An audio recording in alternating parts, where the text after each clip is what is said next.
Okay, we start with South Carolina today, and we're ready for questions. AP, you have one? Can you identify yourself, please? Alex Huntley. I'm a defensive tackle for the South Carolina Gamecocks. Okay, sure. AP Stedham, AP and Kelly, as we say, it's syndicated radio. What needs to happen with the South Carolina defense to improve in the win total? I think we have to play on Saturdays the way we've been practicing and preparing this offseason.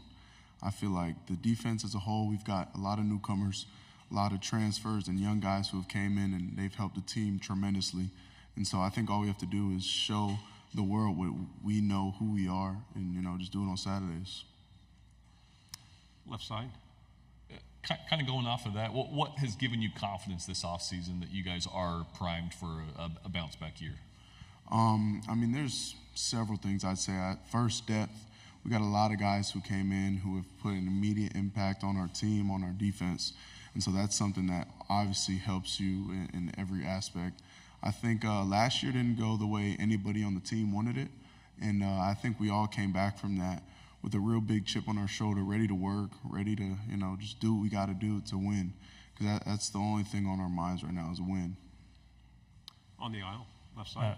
Britton Ross, OU Nightly. Has Coach Beamer kind of told you guys what playing at OU is like, and what are you kind of expecting that trip to Norman to be like?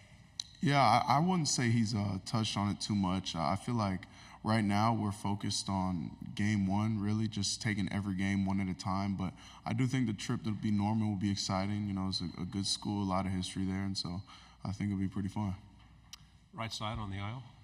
Kennedy Wright with CBS 42. What was the decision-making in staying in Columbia as opposed to jumping in the portal? Yeah, being from Columbia, I think the people, the place, I love it. I originally am from Maryland, and when I moved to Columbia, they adopted me with open arms. And so it's kind of hard to leave a place that has everything you need and great people behind it, and that's just all saying without my teammates. Those are my brothers, I'll have a bond with them forever, and so I didn't want to just kind of leave them. Front row. Eric Bailey with the Tulsa World. Another Oklahoma-related question, Alex. Brent Venables is probably familiar in that part of the country. Can you talk a little bit about his defensive style and what you expect when you play an Oklahoma-based defense? Yeah, I'd say they're going to be fast, aggressive, trying to fly around the field. He's a coach with a lot of, I give him, aura, on the defense side of the ball. But he's a great coach, and so I expect, great things. But I just know that we're going to prepare how we prepare and see how it goes on Saturday. On the aisle, right. Dan Pack, ESPN 106.7 in Auburn. Origins of the nickname Boogie. Yeah. Before I could even remember, I know I used to crawl really fast, and my brother said, "Look at him, Boogie." And then I started playing football at about 4 years old. My mom said, "Go Boogie," and the rest is history. On the aisle, in the back. Courtney Mims, Pig Trail Nation. Rocket Sander is joining the program. What's he been like for you guys so far? Any stories of him joining the program? What's he been like? Yeah, that's a dude who came in the building day one. You could see how much it means to him. His care factor is huge, and all he does is work. And I think he's great for a lot of guys to see a guy who came in with an already big name, already stats to his name, but he still didn't miss a beat in workouts. He grinds, and so I love having him on the team. I'm glad he came. We'll go back to the front row here.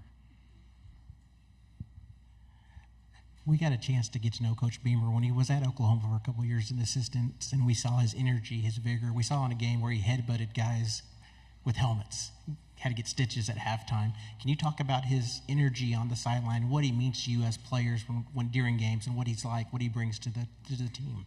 Yeah, like you said, y'all have seen it. He's a guy with high energy, high care, but I think a lot of things that people don't really talk about is passion and hunger. I think that those are the two things that I take from Coach Beamer, and I think a lot of the team takes from him.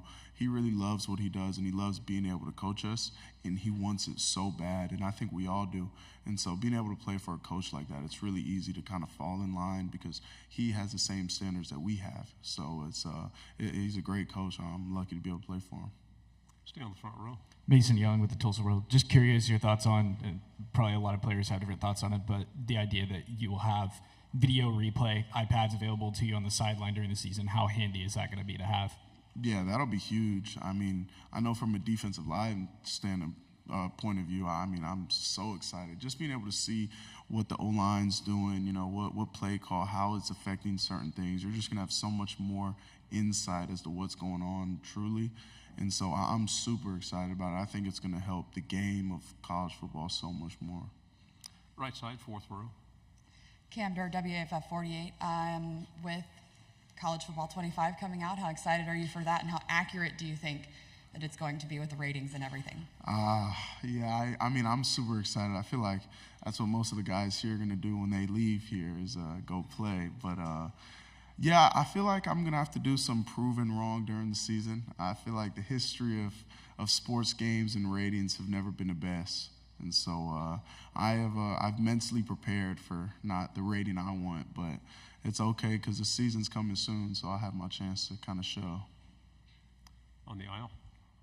How big is it to get Tonka back and just talk about who's made strides on that South Carolina defense this offseason? Yeah, I think Tonka coming back is huge. He's a great player, as everybody knows. He's a great teammate, and he's a great person. Being one of my close friends every day, I kind of see him in a different light than a lot of people. But he's a very calm guy, very, just to himself. But on the football field, he kind of lets it all go. And so having a guy like that is huge. And we have so many guys on defense who are either new additions, who have just bettered themselves in this offseason. I think it's going to be really cool to see how many guys are playing, and it's going to be a lot because I keep getting questions about the defense a lot, and rightfully so, because what we're going to do this year is going to be very big. So just about every position has a guy who you might not have heard of, but you'll see this year. We time for one final question. Anybody on the end here? With Texas and Oklahoma coming in, the schedules kind of change around, but you guys still play Texas A&M this year. Just kind of your thoughts on playing the Aggies every year and what kind of team they are when you've played them. Yeah, Texas A&M is one of those teams where every time you play them, it's going to be a battle. It's going to be a fourth quarter game, and that's how most teams are in the SEC.